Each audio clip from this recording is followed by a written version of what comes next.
All right, Saagar, what are you looking at? Well, everyone, it's not a fun monologue to deliver. Across the country, financial Armageddon I see is coming, which is going to have a big impact on domestic politics in a way that people in the White House, Washington, and the media simply do not yet comprehend.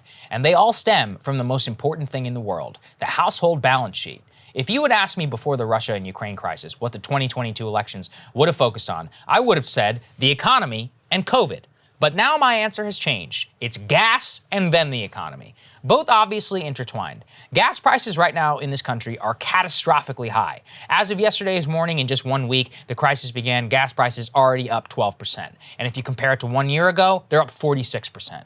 Now look, a huge part of that is a demand increase as COVID restrictions loosened. But in the near term, it is driven right now by an economic response to Russia. And I say this with no comment on whether we should or should not.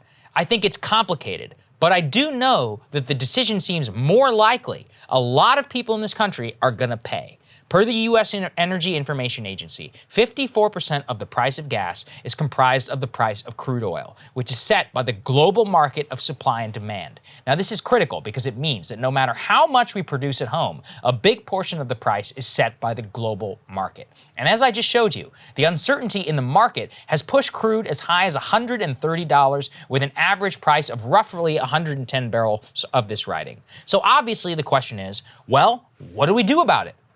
All kinds of thorny questions arise. Should we drill more at home? What's the cause of this? Do we even have refining capacity? Can we convince the Saudis and the Venezuelans to pump more oil and to give us some, even though they hate our guts? Fundamentally, the answer is one where we need more supply. But it leads to the question of why is there no more supply? And while politics is a big part of the answer, financialization is just as much of a part of it too. I was shocked to discover. Basically, before COVID, shale gas industry lost like $500 billion by expanding too aggressively. Then they got destroyed during COVID times by low gas prices. After losing that much money, now all investors on Wall Street want is cash flow. So in effect, they are actually now reaping the financial rewards of high gas prices because they are making their money back finally on the stuff that they lost already after being burned in drilling in the past. So now they say, screw it, I don't want to invest my money in that anymore. The lesson of this to me is that we cannot let commodity markets and private investors screw with American energy security.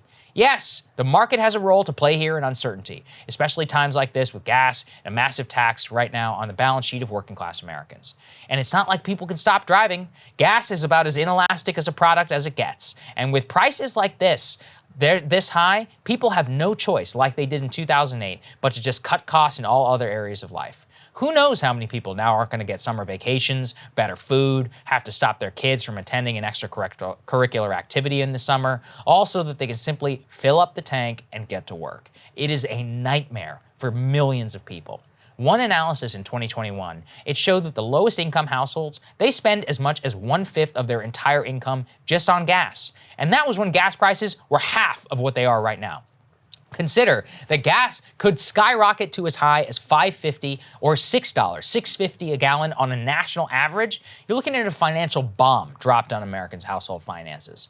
And what I laid out in our show yesterday, too, was key. Let's look at this. The only thing Americans also literally have to spend money on, too, is food.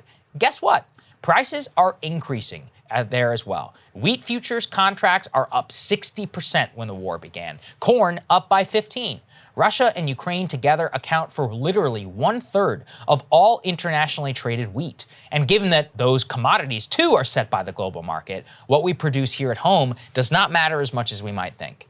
Only the price for the consumer does. Food inflation, which is already at record highs, is going to get a lot worse. The head of Tesco, which is Britain's largest grocer, says, quote, the worst is yet to come on food price. High food prices, obviously, are going to have a massively destabilizing impact, not only here at home, but across the world. Many developing countries already are dealing with double-digit inflation, which of course will further destabilize their own domestic political situations and perhaps lead to more conflict. I say none of this to scare you, simply to prepare you for the dark reality that we now face. Our political leaders, they don't have any good options right now. All of them are fraught with consequences for the long run. Worse is that the prices that many working people will feel in their everyday expenditures are going to go up by a lot more, and it is going to decimate them financially, which we know for certain has major domestic political consequences. The more I see the future, this is the way more I think that we may one day yearn for the culture wars of COVID, because the wars over oil, food price, what the hell we do about it in the long run, they are going to be more potent than anything that we might have seen in quite some time. The 1970s are truly back, and while it turned out okay in the end then, it was not so fun to live through. And it looks like we're going to inherit the same curse of many of our parents. That's really all it can come down to. I told you a friend of mine was waiting in a gas line in New Jersey. Yeah. Hey guys, thanks so much for watching. That's right. Just as a reminder, you can become a premium subscriber today. Watch the full show completely uncut, our reactions to each other's monologues. You get to listen to it. You get to ask us questions, all that good stuff. Link is right there in the description or at breakingpoints.com. Best of all, great way to say screw you to the mainstream media.